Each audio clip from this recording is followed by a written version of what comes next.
years ago, an independent professional investment organization was set up to invest the Canada Pension Plan on behalf of the millions of working and retired Canadians. It had a very clear goal, which is to earn the best possible investment returns.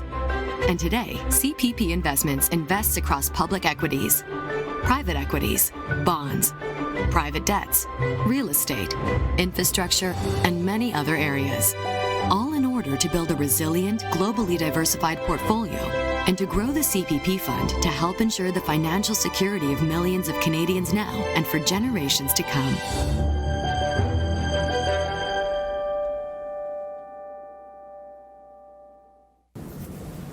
Hello. A warm welcome to everyone in Prince Edward Island joining us today. Thank you for making the time to be with us at our public meeting. My name is Heather Monroe Bloom, and I have the pleasure of serving as Chair of CPP Investments, the Canada Pension Plan Investment Board.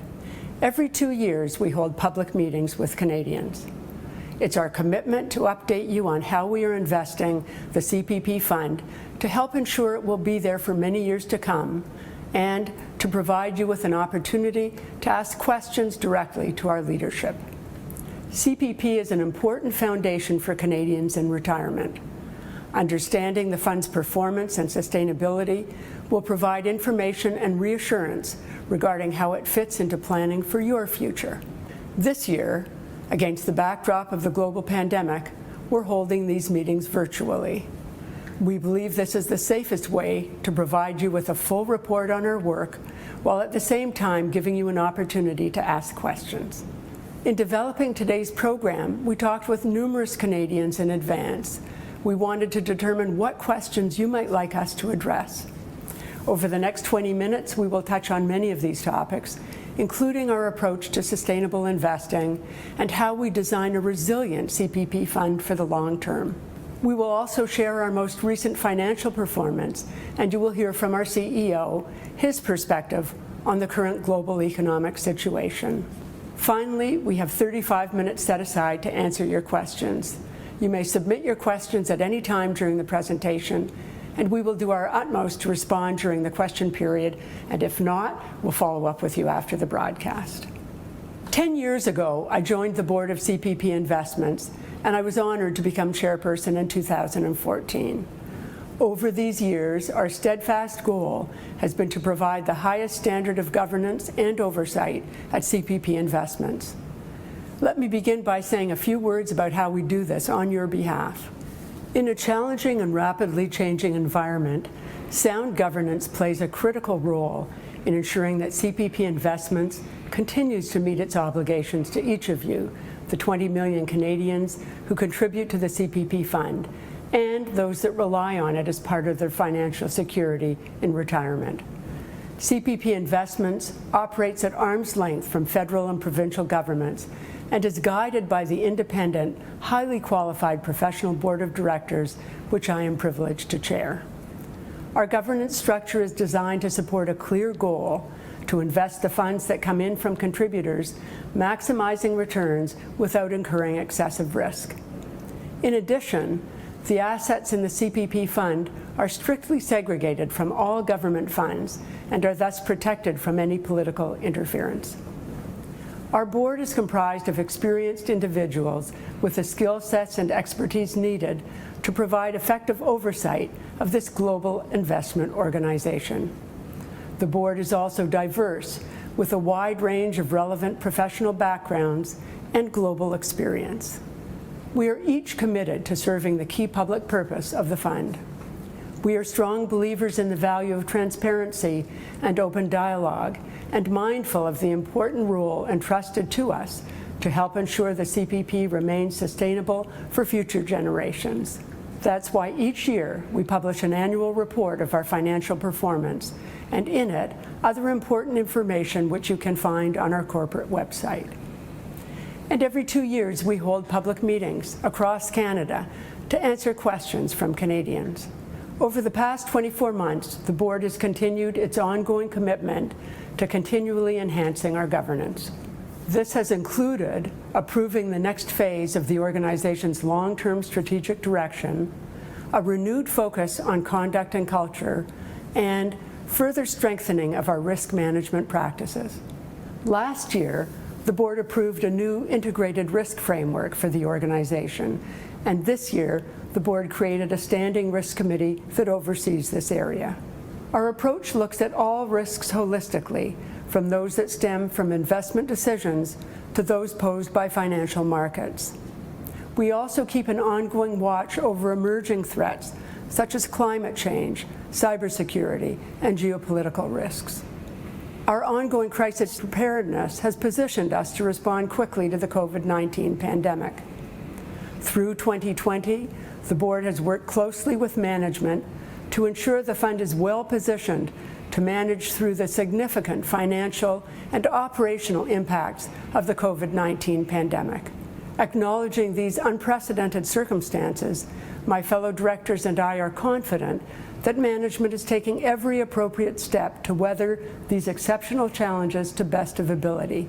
We continue to have strong conviction in the organization's planning for the long term. Our highly constructive and collaborative relationship with management enables us to work together on the evolution of our strategy. Management understands their role in executing the strategy, and the board's role remains focused on oversight and guidance. Our 2025 business strategy, approved 2 years ago, is designed to keep us well positioned to mitigate future financial disruptions and to capitalize on new growth opportunities in the years ahead. We strive to remain a leader in realizing global governance best practices for our industry, and we actively promote strong governance practices not only in CPP Investments, but in all of the companies in which we invest. In doing so, we continue to represent the very best interests of you, our contributors and beneficiaries across Canada. On behalf of the Board of Directors and management, we are united in our commitment to the highest standards of corporate governance, and we're proud to be recognized internationally as a leader in pension plan management. I'm very pleased to report that your CPP fund is in strong, capable hands under the leadership of our CEO, Mark Machin. I would now like to turn it over to Mark to share a few words with you. Thank you, Heather. We're living in extraordinary times. The global pandemic continues to impact people, communities, and economies. It's altered our lives and how we live. And while this is not the first disease to spread around the world, this pandemic is casting a long shadow. Health officials and governments are learning many things about COVID-19, with better treatments, testing, and the global race to develop and produce a viable vaccine well underway. Yet, there's much more we need to know. It's this uncertainty and the start-stop of reopenings that's adversely impacting confidence in global economies. And Canada is not immune. Our economists at CPP Investments project the world economy will contract by 3.4% this year, a stark reversal from the 2.8% growth anticipated at the beginning of the year. Yet we're now starting to see improvements in many parts of the world where the economies are emerging from lockdowns and are now turning back to growth. In Canada, as businesses and retail have started to reopen, recovery has begun. However, it will likely be slow and extend well into 2021. All of you across Canada, from coast to coast to coast, have been deeply impacted. But there's one thing you don't need to worry about, and that's the financial security of the CPP fund. We invest the CPP fund to weather all types of storms. And while a global pandemic of this magnitude is rare, the likelihood of a big event affecting financial markets is more frequent. We not only anticipate, we prepare for moments like this. Over the past decade, we've enhanced our risk management practices and properly prepared a financial crisis plan, business continuity practices, and even a pandemic response plan. So when the pandemic hit, we quickly moved from 9 offices globally to more than 1,800 home offices, continuing to invest the CPP fund with the same skill, professionalism, and good judgment to help protect your retirement security. The strength of our long-term investing approach is a well-diversified portfolio that helps to ensure the fund is resilient. We invest across the globe in a wide range of industries and asset classes to ensure the investments are diversified and not dependent on just one area. And this minimizes the risk to the fund and helps us to earn the best possible returns over the long term. Right now, the global pandemic is actually accelerating growth in healthcare, technology, data infrastructure, and renewable energy, and that's where we're making investments, amongst many other diverse sectors. We're also looking closely at emerging opportunities created by the new habits likely to shape our post-COVID world. Opportunities such as the rise of e-commerce and online grocery, the adoption of telehealth, the increase in remote work, the creation of new complex supply chains, and the shift in population away from urban centers. We expect some of these to be long-lasting and will create significant investment opportunities for the future. Over the next 12 to 18 months, we expect the global economy will bounce back, albeit slowly. But whatever happens, you can continue to trust the CPP will be there for you for many years to come. Here's a short report on our performance. At CPP Investments, we never lose sight of our long-term objectives in our daily work. Maximize investment returns for the CPP fund and minimize risk to help provide financial security for generations of Canadians. The fund grew to $434.4 billion as of June 30th, 2020, a $33.8 billion increase over the past 12 months. Our active management strategy and the strength of the diversified investment portfolio we've built over the years allowed us to weather the storm as the world faced extreme challenges this year. We can't always predict the future, yet we do plan for it. Our sophisticated investors take a disciplined long-term approach to diversify the fund across geographies and asset classes, maximizing our returns over a long horizon against a wide range of possible events. That's why the true test of our performance is our long-term results. In the last 10 years, we earned 10.7% net nominal return, or $259.8 billion in net income after all costs. Investing today with an eye to the future, we're building a portfolio designed to grow and generate returns over time. This year, we continue to make significant investments in innovative healthcare and advanced technologies, infrastructure, autonomous vehicles, and renewable energy, all critical in the years to come. Now, as we look ahead to a period of uncertainty, we will stay on course with our long-term investing strategy, prudently manage our capital, and closely manage our existing portfolio of investments. We'll continue to stress test our portfolio as we always do, looking at optimal diversification and strong investment returns under a variety of future scenarios. This way, we can be confident that the fund will continue to deliver decades of steady performance. It's why the latest report from the Chief Actuary of Canada confirmed that the fund remains sustainable for at least 75 years. While our daily lives may have changed, the sustainability of the CPP fund has not. Our sound long-term strategy is essential now more than ever. We'll continue to invest and grow the fund for millions and millions of Canadians as a critical part of their financial security today and for many years ahead.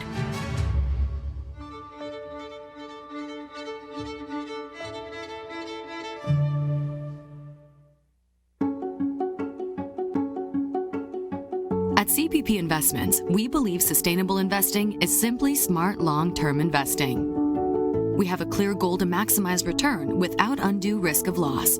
Effectively managing environmental, social, and governance factors creates sustainable value over the long term. 10 years ago, we set up a group to look at environmental, social, and governance risks. And that group has grown from 2 people to 15 people today that look at investments across the organization to assess these risks. We recently updated our policy on sustainable investments to more clearly articulate the business case for doing this and our expectations of corporates with respect to how they integrate ESG considerations into their strategy and operations. When it comes to actively engaging with companies, we focus on 5 key areas. Water, one of the world's most critical resources.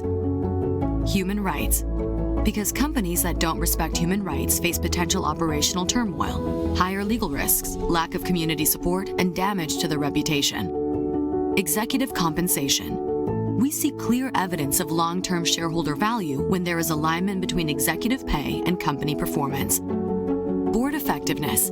Having a diverse board in place to guide strategy and oversee risks is critical to achieving superior financial performance. we have a global board gender voting practice to take a stand for increased representation of women on corporate boards around the world. In 2020, CPP Investments voted against the election of directors at 323 international companies for not having any women on their boards. And finally, climate change, one of the most significant global challenges of our time. Climate change is one of the big issues of our generation, and as long-term investors, we need to think about both the risks and opportunities that climate change present. Climate change creates investment opportunities as well. For example, in renewable energy, where we've made investments in wind energy, in solar energy, and another one would be electric vehicle charging stations. We think that's going to be an important piece of infrastructure in the future where there are more and more electric vehicles on the road.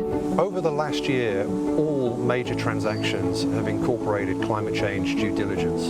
We've reviewed over 100 transactions worth more than $100 billion. We aim to deliver the investment teams and their investment committees clear line of sight of both the climate risks and opportunities associated with the investment, but also approaches to managing those risks or capturing those opportunities where we proceed with the investment. One thing that we're really excited about is something that's happening here in Canada, which is an investment that we've made into carbon capture technology that we think could be really important in the future.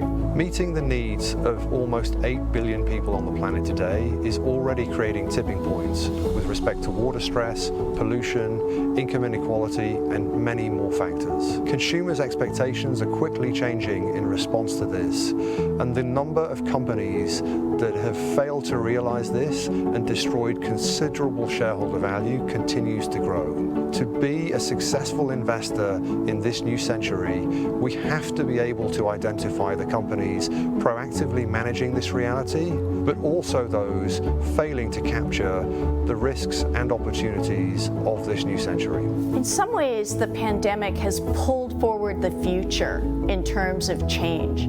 So now we have an opportunity to invest in things like climate change, where we can put our money to work in things that will help us have a more prosperous, sustainable, and healthy environment.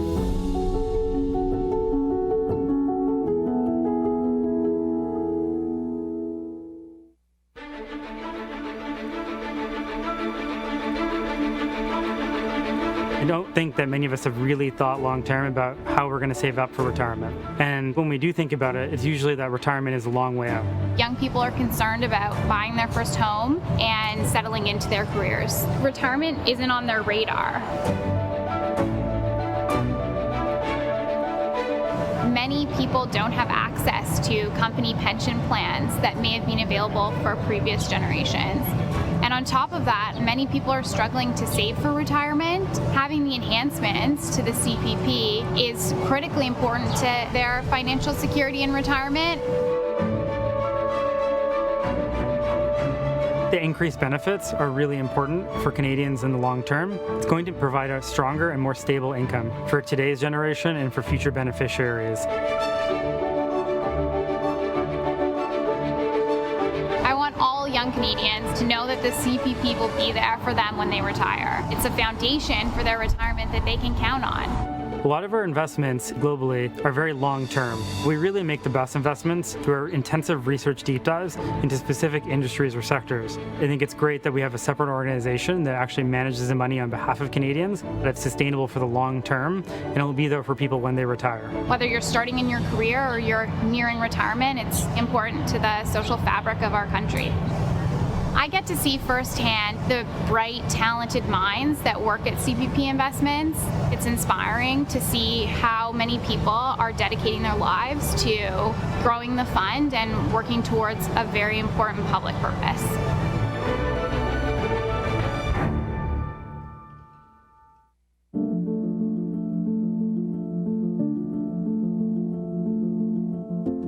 At CPP Investments, we design a portfolio to help ensure the CPP is strong, resilient, and sustainable for the long term.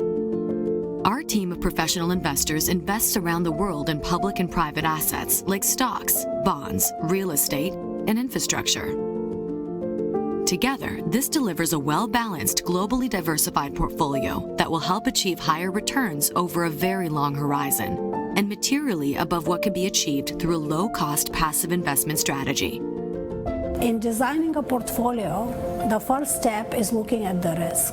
What is the appropriate risk target? Because we have to take some amount of risk in order to earn returns. We consider market losses or short-term volatility, reputational risk, and the ability to sustain a long-term strategy. We have to balance short-term risk with longer-term returns. If we took an insufficient amount of risk, we would not be able to sustain the plan in the longer term. But on the other hand, if we took too much risk, there'd be more volatility in the near term and downside risk for beneficiaries and recipients. So we try to balance those two things together to get the best outcomes for contributors and beneficiaries in the near term and in the long term. The total portfolio approach means that we look beyond the asset class labels and try to identify what are the risk-return factors that drive returns for different investments. Principally, these are economic drivers, things like GDP growth, the business cycle, interest rates, inflation, the way in which those broad economic factors affect asset returns. And we try to design a portfolio that's quite balanced across all those various economic factors. The reason for that is that they often behave in quite different ways. So by having a balanced set of exposures, we get a more resilient portfolio that's better diversified and more able to deliver on our mandate. Diversification is the most powerful way to mitigate market downturns and enhance investment returns. It helps to build a resilient portfolio. And the way diversification works is effectively it means that you are investing in assets, in sectors, in companies that don't move together all at the same time. One asset may be doing well and another asset is not doing so well, and there's kind of a natural offset or a bit of insurance or hedge that comes from diversification. You could think of it as essentially meaning that we're not putting all our eggs in one basket. We're putting our eggs in a lot of different baskets. If a given country is doing poorly and you can't be sure in advance whether that will happen, you've also invested in another country that's doing well. The same thing would be true with particular companies. And this enables us to have a more resilient portfolio. To determine how resilient our portfolio is, we perform stress tests to see how it will react under various scenarios. And then, COVID hit. Market crisis due to COVID-19 in March was unprecedented. However, in a crisis like that, you just really discover whether the diversification is working, and the diversification in our portfolio worked as intended. So our losses in the portfolio were limited because they're offset by the outperformance or the gains from government bonds and the depreciation of the Canadian dollar. And it worked exactly as we expected. We manage the fund in a way that's responsible, disciplined, and consistent with our mandate so that there's sustained value added over the long term. CPP Investments also has in place robust valuation processes to measure the fair values of our investments on an ongoing basis. With a well-balanced and globally diversified portfolio, Canadians can trust that the CPP will be there for you today and for generations to come.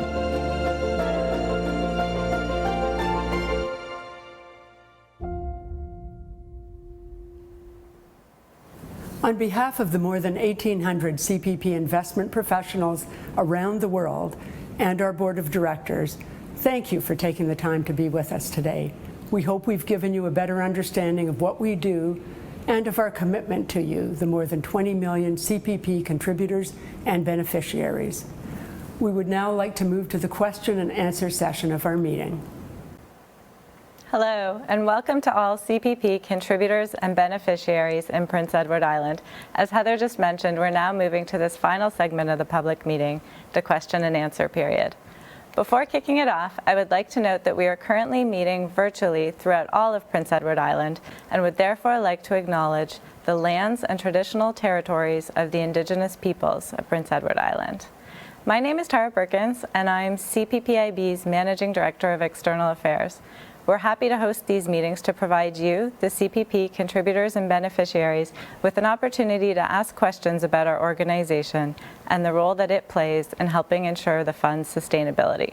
I'm going to be moderating the session today, and I'm here today with Mary Sullivan, our Senior Managing Director and Chief Talent Officer, who will be answering your questions. Thanks very much, Tara, and thanks to all of you in PEI for joining us here today. As Tara mentioned, I'm Mary Sullivan, Chief Talent Officer at CPP Investments.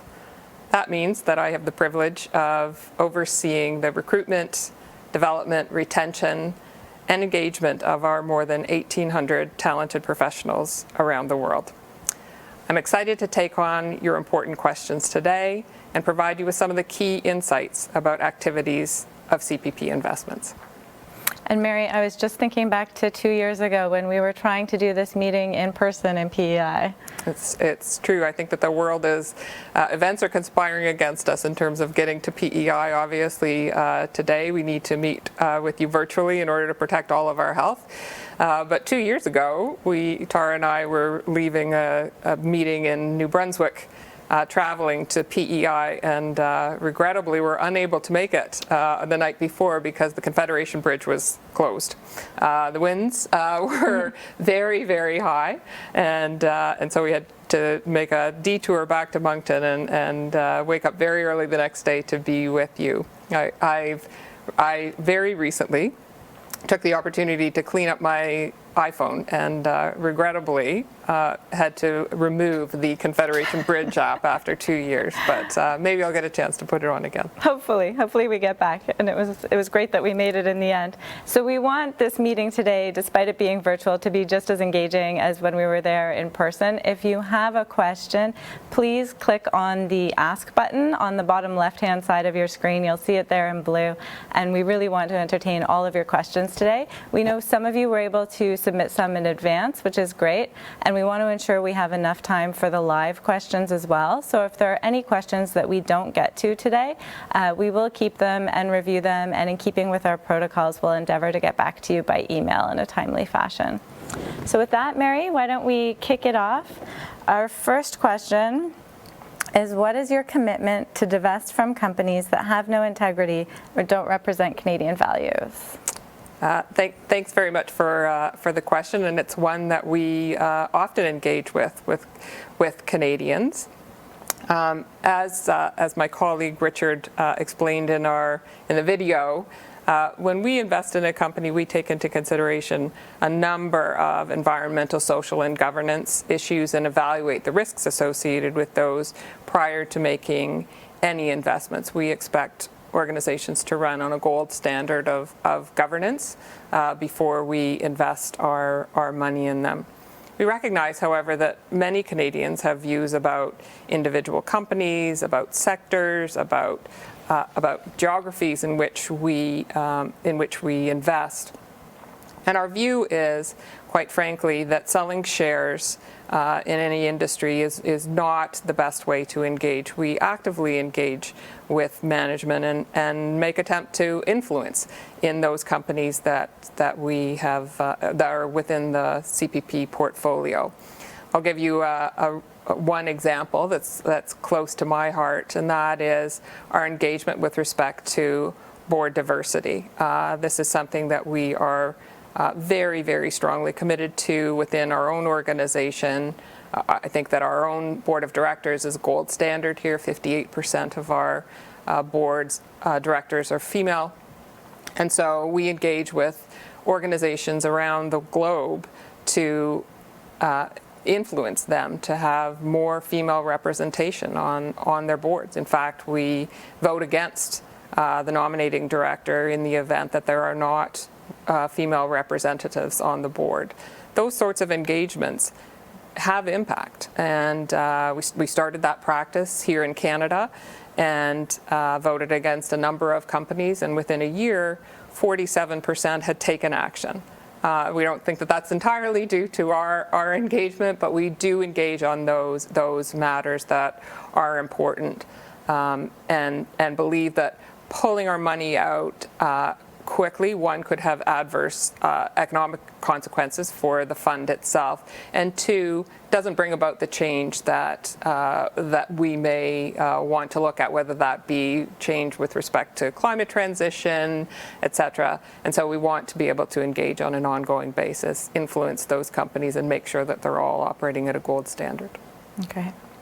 So we'll move to our second question. This is one that we received in advance. It's, does CPPIB operate under a set of guidelines? For instance, must it invest in Canadian assets? That's a great question, and again, one that we receive quite frequently. Our board chair talked about the fact that CPP is respected globally, and I think that probably the thing that sets us apart, in addition to the performance of the fund itself, is the governance structure, which was very, very cleverly set out in the CPPIB Act, and allows us to operate at arm's length from a government with a very, very clear mandate. And that mandate is to invest the assets of the Canada Pension Plan to maximize long-term returns without undue risk of loss, giving consideration to those things that need to be met in terms of the financial obligations of the CPP. And so that allows us to operate with a very, very highly skilled, independent board of directors and invest with the view specifically to ensure that the CPP fund is there for generations of Canadian. The funds are segregated. We sometimes get asked whether or not the funds can be taken out and used for other public policy purposes, and the answer to that question is no. So I think it was a very, very clever thing that the federal and provincial governments did when they put together the CPPIB Act, and we certainly are very grateful for it in terms of the way that we conduct our business. So our next question is, CPPIB supporting Canada's transition to a low-carbon economy in any significant way? Yeah, yes, absolutely. We're supporting the world's transition to a lower carbon economy. And I think that we at CPP care very deeply about it. I think that Canadians care very deeply about it, whether you happen to be somebody who's working in the Alberta oil sands and supporting your family, whether you're a passionate advocate on behalf of climate change, or if you're a CPP employee. We invest across the spectrum of energy, and recently have developed a power and renewables group about 2 years ago that specifically looks at more renewable energy.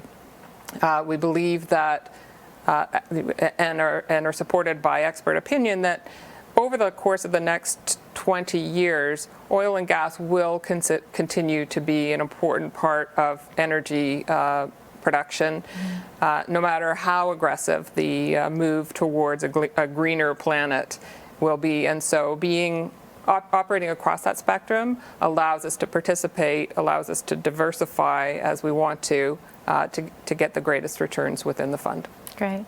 So we have a question actually that we received in advance. This one is addressed to our CEO, Mark Machin, so maybe we can look at that now. Okay. The CPPIB's counterpart in Quebec, the Caisse de dépôt placement du Québec, has committed to progressively decarbonizing its portfolio by adopting emissions reduction targets.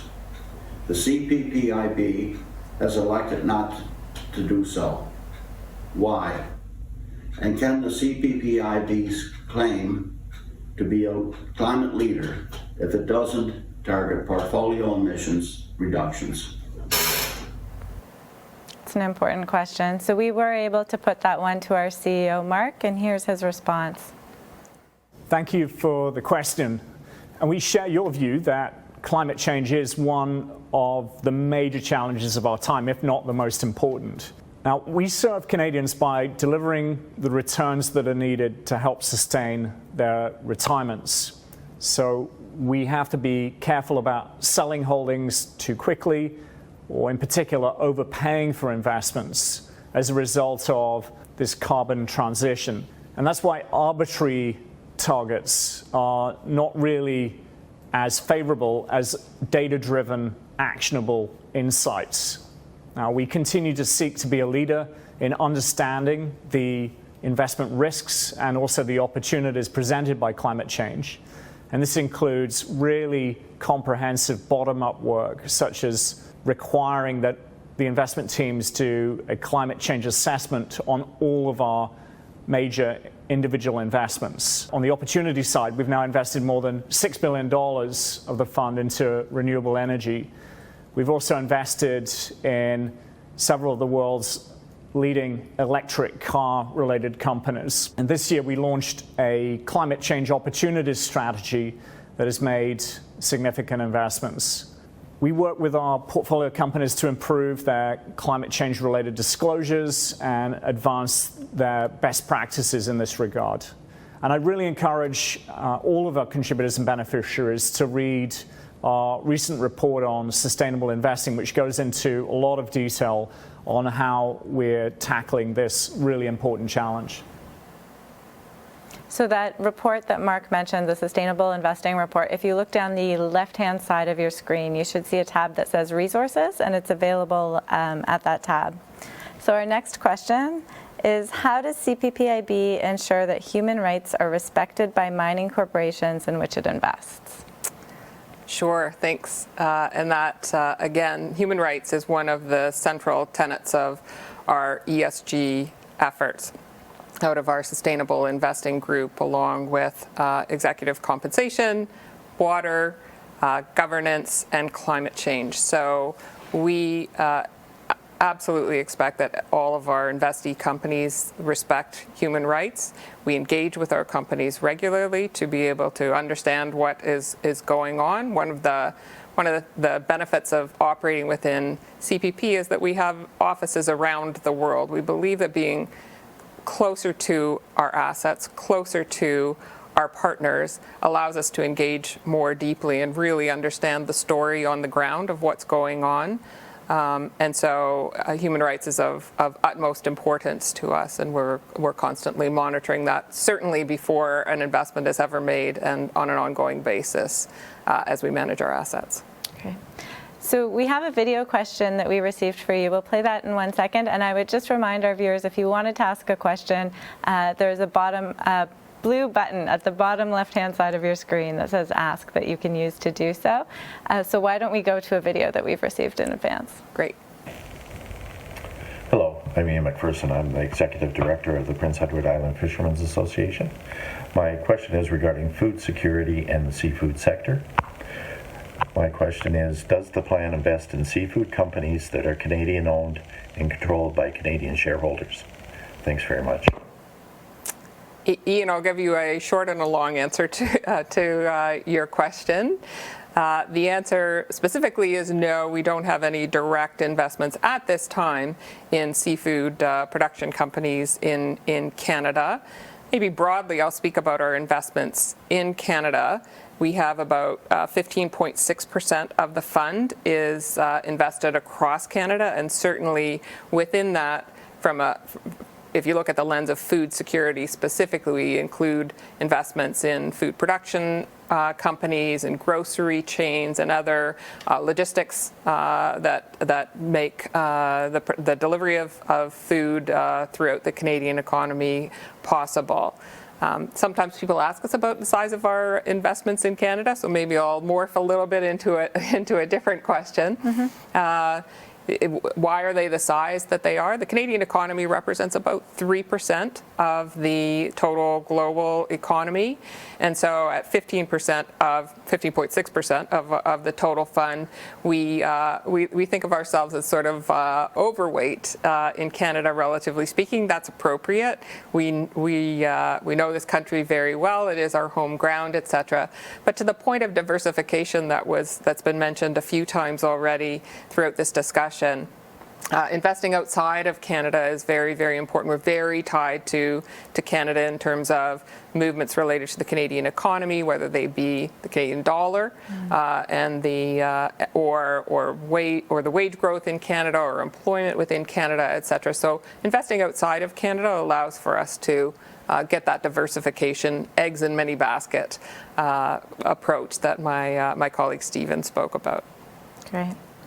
So our next question is, how does CPPIB ensure that consultation has occurred with the legitimate representatives of the specific Indigenous nation on whose land the corporation operates, that free, prior, and informed consent has been received, and that it will be honored by the corporation under consideration for CPP investment? Sure, that's a great question, and thanks very much for bringing it up.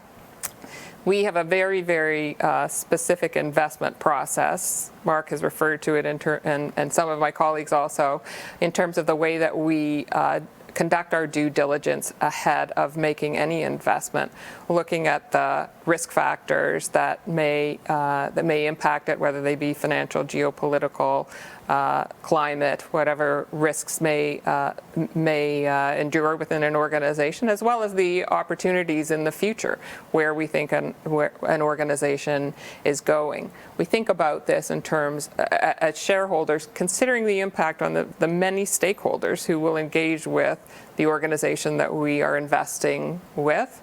We partner in many instances in the investments we make with other pension funds or other private equity funds, and we engage deeply with the stakeholders that are involved in any business that we would impact, including the Indigenous communities in Canada. Okay. So our next question is CPPIB projecting further losses in its energy and resources investment class?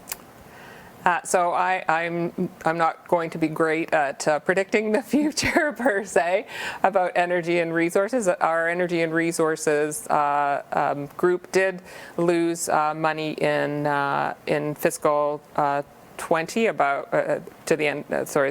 The year that ended March 31st, 2020, about 23%. That largely rose at least partially because of the reduction in the price of oil around the world, and that certainly would impact us.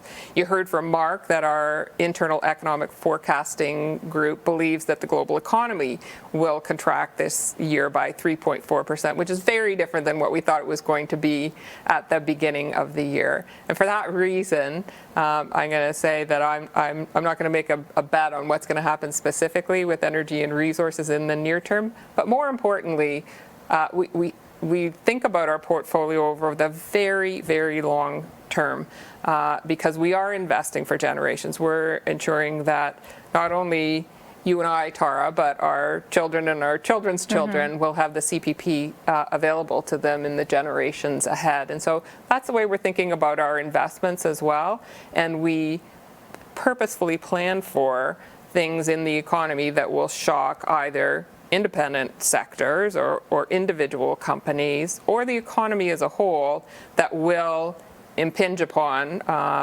what we have within the fund and affect our performance overall. So energy and resources over the long run, we believe we're going to be continuing to consume energy and resources, and so hopeful that over the long run it's going to be a very productive asset class for us. We continually monitor all of our investments, but we aren't going to react very, very quickly and be in and out of the market with anything. We're a buy and hold organization, so that we can achieve the gains that we want over a long period of time. Okay. So our next question is: does CPPIB implement employment equity standards for all potential candidates and employees, including visible minorities and disabled persons? Yes, we do. We are covered by the Employment Equity Act of Canada, and so regularly report our progress to the government. More importantly, to the point about having a diverse group of candidates, it's a very, very strong commitment that the organization makes to ensuring that we have the best people making decisions on behalf of the fund, quite frankly, and we believe fundamentally that homogenous groups will not make the best decisions. That's been proven out, I think, in many, many experiments over time. And so having a diverse set of employees within our organization is going to be very, very, it will be critical to our success. We have, I'll speak maybe briefly about some of the initiatives that we have undertaken with respect to ensuring that within CPP we have the necessary diversity that we'd like to achieve. It's an ongoing process. And we were led by our board of directors, who very early on adopted a an approach to have a very diverse set of individuals. That I've spoken to the gender diversity on that board, but the backgrounds on that board equally. We look at a skills matrix of where people have worked and what they bring specifically to the organization. Inside the organization, long ago we set targets to have 50% of our hires being female by the year 2020, and I'm happy to report that we achieved that ahead of 2020. And just like all of the practices that we strengthen, we know we need to get better, and we know we need to continue to have a goal that's going to lead us forward to do better. And so we morphed that goal to be specifically about senior female investors, that we didn't want to have women in what would be considered to be traditional female roles. And so let's ensure that we have senior female investors. And so we have made many efforts in order to advance our pipeline of female talent.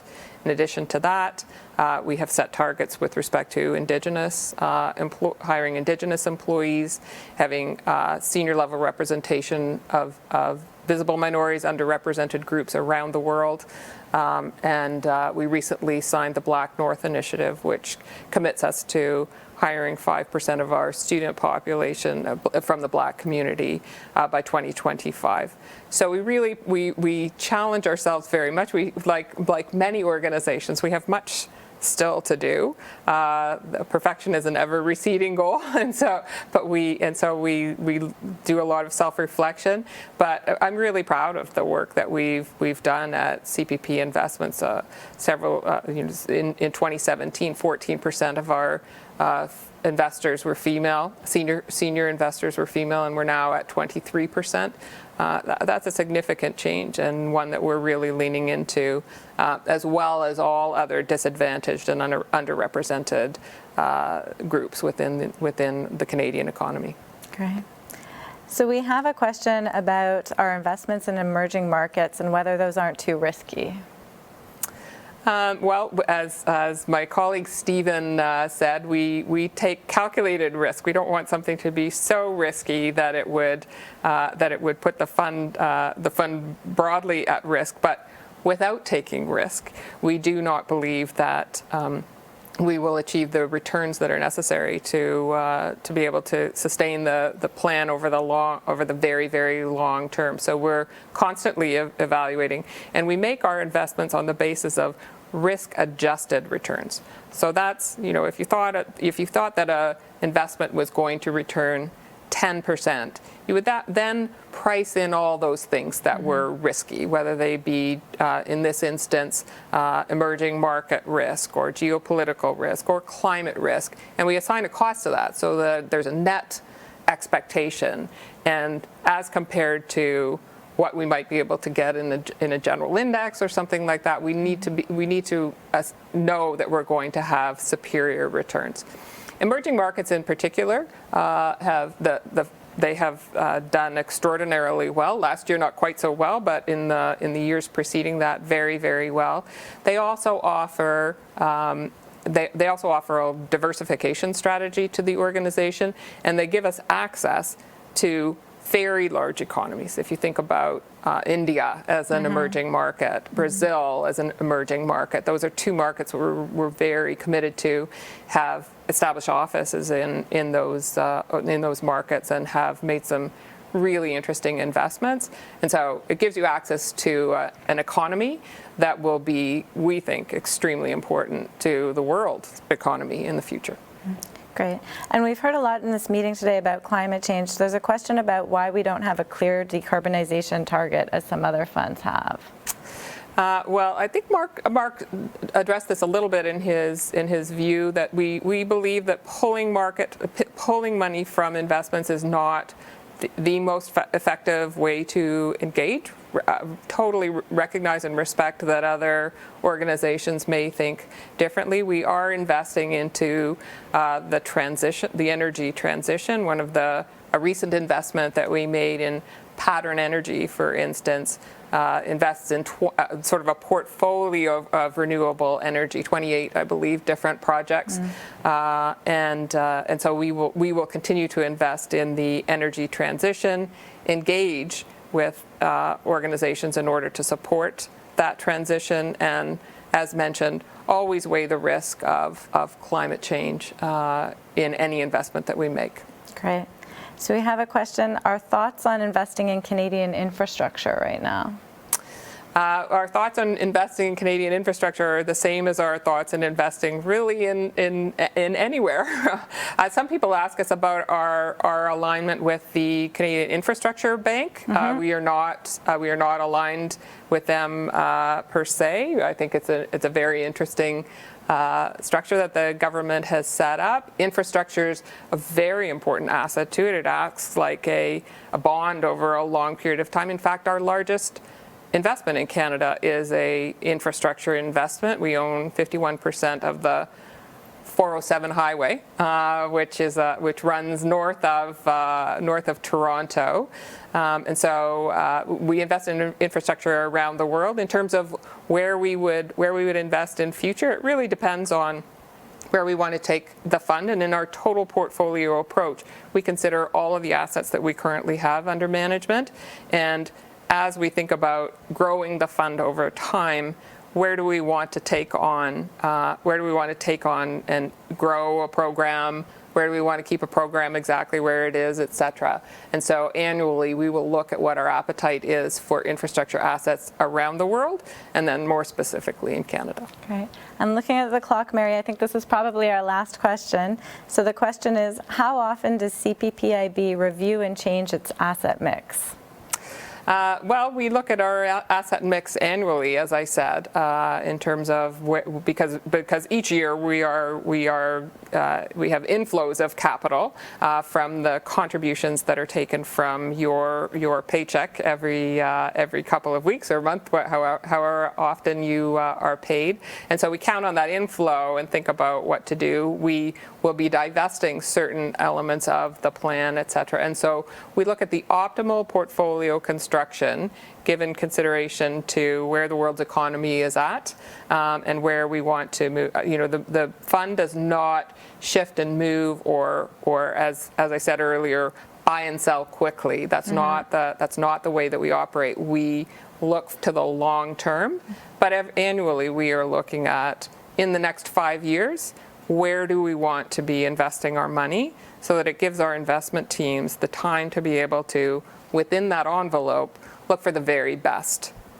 investments that they can make on our behalf. Great.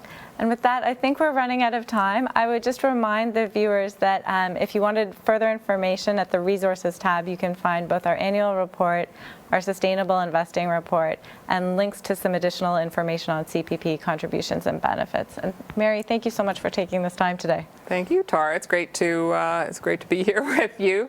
And to all of you in PEI, thanks so much for your questions. We may not have been able to get to all of them, but again, we will, to the extent that we couldn't, we will endeavor to be back to you as soon as we possibly can. We appreciate your participation in these events and are committed to transparency. This is a particularly good opportunity for us to engage with Canadians, and so I'm delighted to have had the opportunity to do that with you today. And we want you to become more informed about the CPP investments, what we're doing, and the fund's sustainability in the long run. I'm going to ask you also to complete the short survey, which you will see probably right now popping up on your screen, just so that we can have your feedback on how we might make these engagements better for you in the future. On behalf of Tara and myself, our board and management, and all of my fellow employees at CPP, thanks very much for your participation. Please stay safe and be well.